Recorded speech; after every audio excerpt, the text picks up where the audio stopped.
Hello and welcome to the first ever Women's Global Recovery Roundtable. I am so blessed and honored to be a keynote speaker at this incredible event that I know will change lives. You're going to hear so many stories, so many testimonies. You're going to hear so much education that's going to rewire neuroplastically your incredible brain. So that's why I'm one of your first speakers, because I'm going to talk to you about the power of your brain as you're obtaining this new knowledge and trying to make it manifest in your life.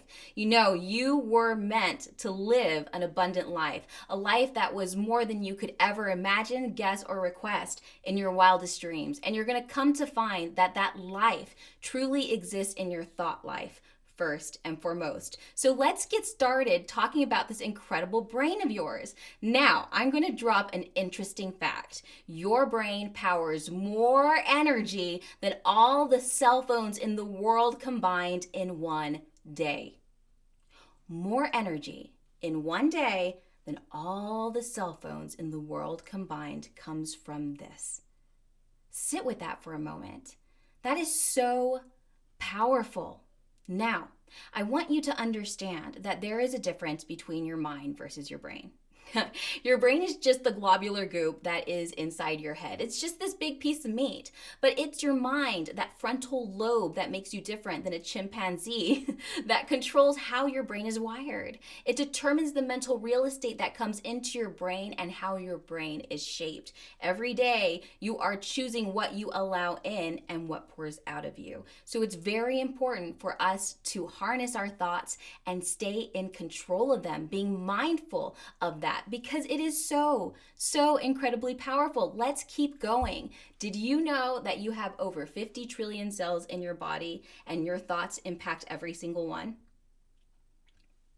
Let's try and make sense of that, okay? All right, so your thoughts, clearly, they come from your mind. And as you know, your mind controls your brain, and your brain controls your heart.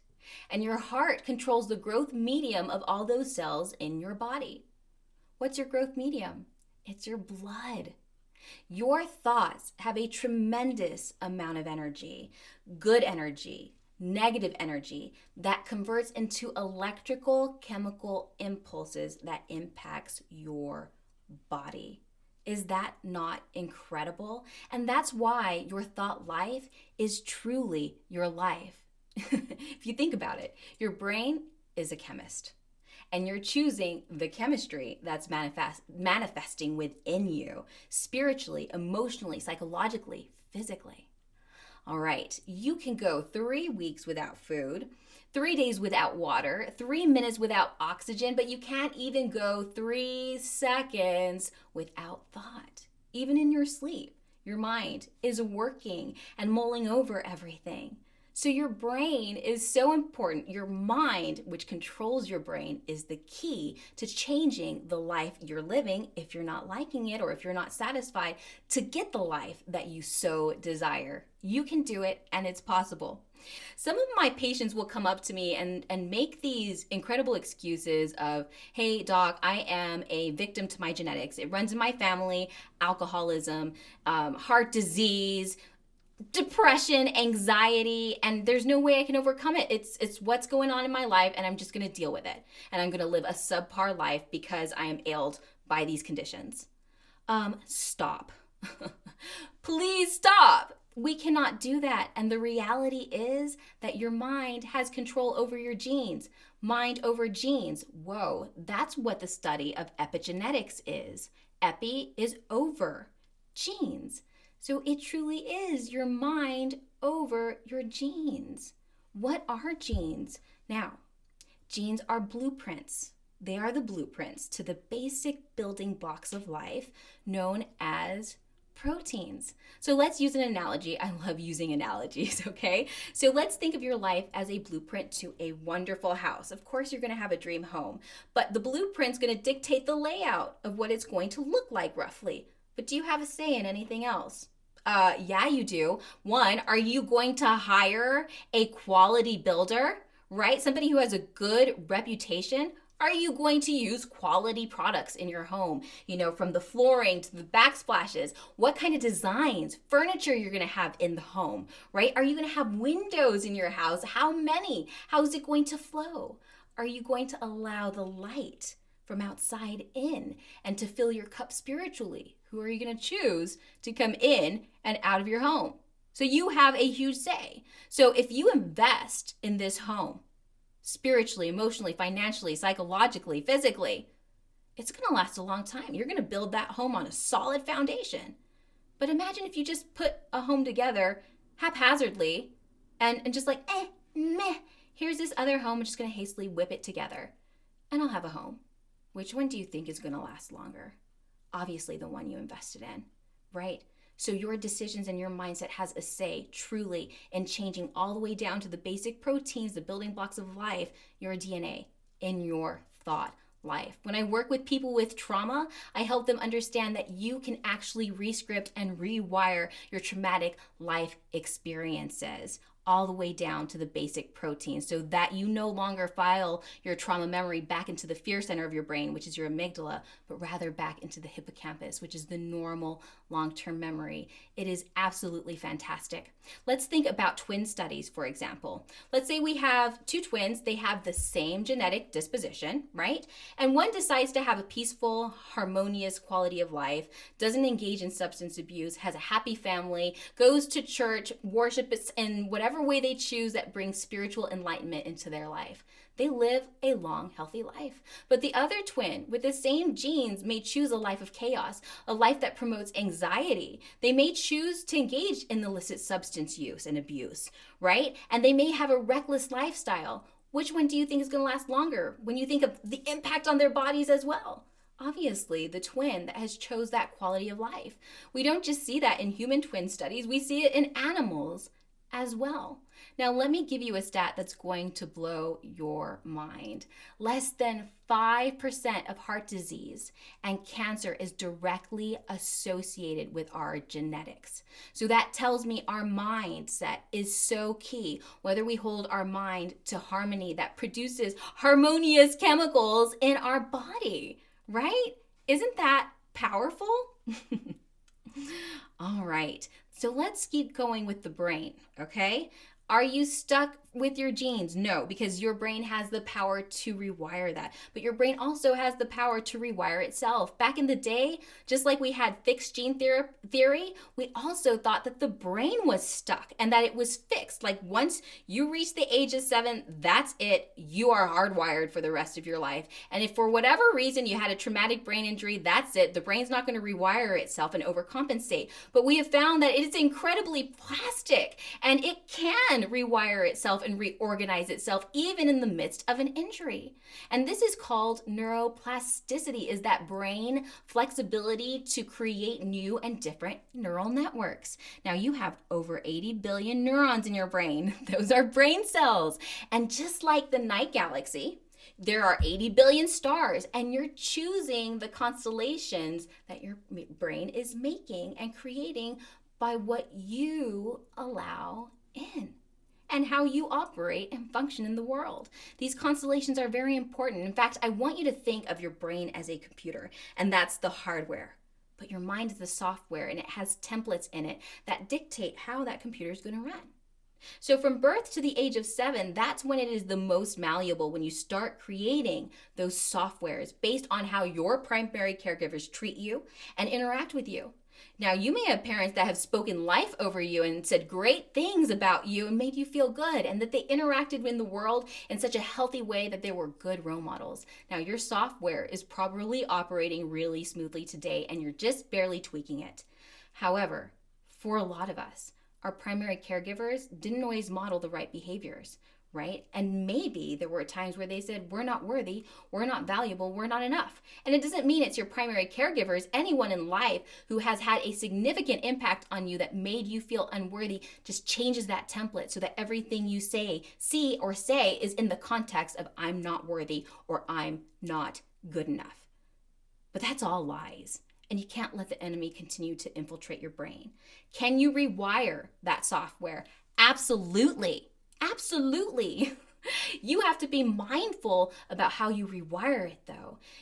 This is a scary fact, and I think that you really need to know that the conscious mind drives only 5% of our behaviors, the conscious mind. And the subconscious, our autopilot, dictates the rest of our behaviors, and that's 95%. And if our autopilot is not wired to a good software, that is negative. So what we need to do is be mindful. Hey, I'm going to capture these thoughts that are coming in my head. I'm noticing that I'm feeling anxious. I'm going to dissect them, and then I'm going to speak the truth over my life, is that I'm worthy, I'm good enough, I'm called to do great things, and I'm going to live that abundant life that I'm spiritually meant to live. Because you got to change it and believe it. In fact, your mind controls your brain and your entire body. So we got to get with the right programs, right?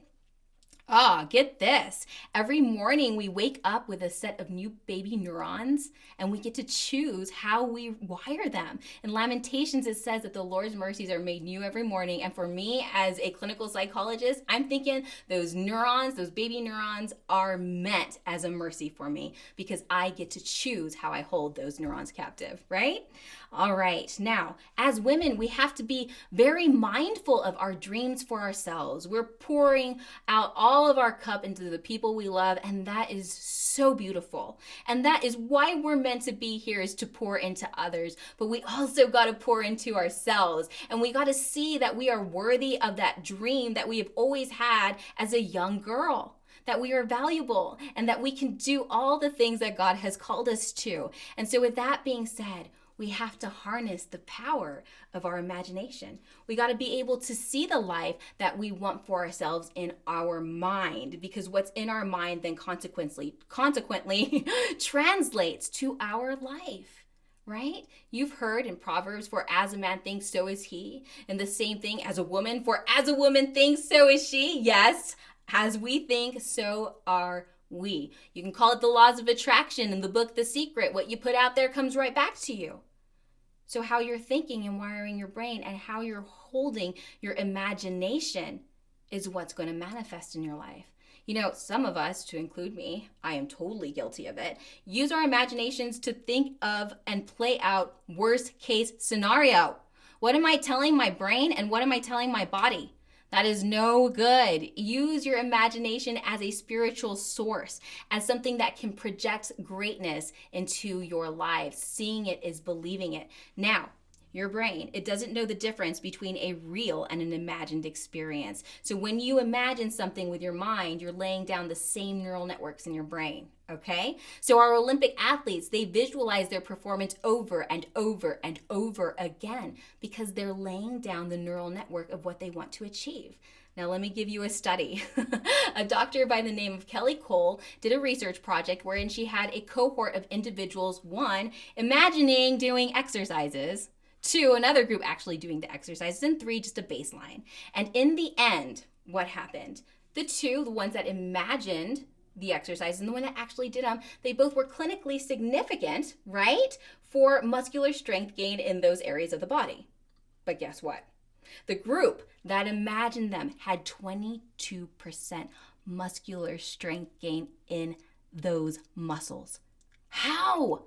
Because you're wiring the motor cortex of the brain, and you're strengthening those neural networks and connections. So by the time you do the exercise, boom, it's already ingrained. That tells me I just need to visualize that 6-pack, right, ladies? It's coming. It's manifesting right now as we speak. But in all seriousness, that's how incredible your brain is. Now, let me tell you another story. There was a Russian activist who was falsely imprisoned for many, many years, right? And what did he do? He visualized himself playing chess to survive, because he knew that if he was stuck in that sensory deprivation prison, that he would not live. Okay, so he visualized playing chess. Like, think of Queen's Gambit on steroids. So he's rewiring his brain. And so guess what? He comes out of prison, right? And he beats the world champion. How incredible is that? Now, one more nugget for you. In 1954, Roger Bannister was the first person to ever run a mile under 4 minutes, okay? Everyone told him it was impossible, from the doctors to the physiologists. And he said, you know what? I see it in my mind. I'm going to do it. In fact, he ran the mile under 4 minutes under subpar conditions. The weather was terrible. And he did it.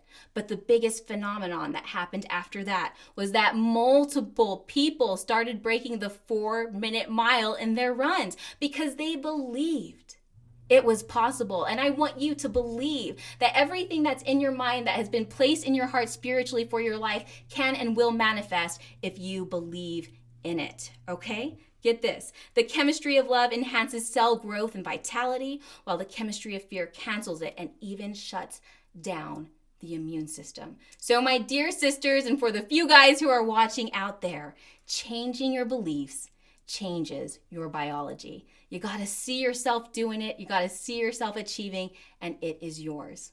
All right, family, I just pray that you continue to see how valuable and what a blessing you are in the lives of so many. And always, always, always push the love forward.